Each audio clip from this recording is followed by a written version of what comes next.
Ni Sungai Langat lah ni, dek. Tapi bukan belah atas, ni belah bawah.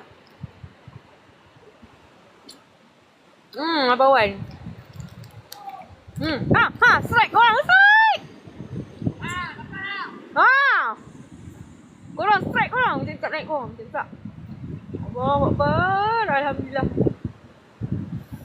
Alhamdulillah, naik.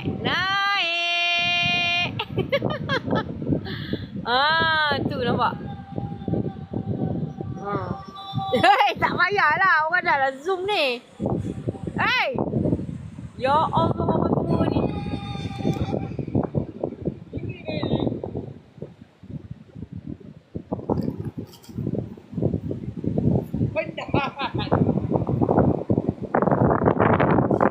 Kau jangan saya kumpul. Kau jangan saya kumpul.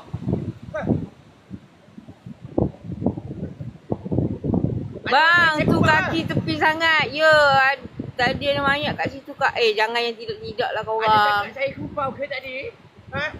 Orang cari rezeki ni. Seronok tengok. Ya, Alhamdulillah. Rezeki korang dapat tengok ha.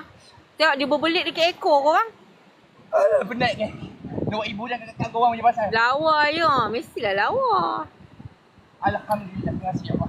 Bang, tunjuk bang dia belit kat mana bang? Penat kan? Berlari lagi. Nak ibu dan kakak kawan kita. Dah tahu awak tak larat.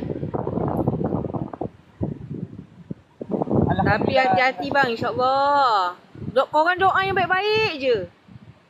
Nak tengok saiz ikan, tunjuk sikit. Ikan ni dalam sekilo kot.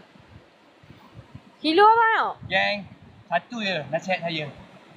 Kita melangkah keluar daripada rumah, niat kita untuk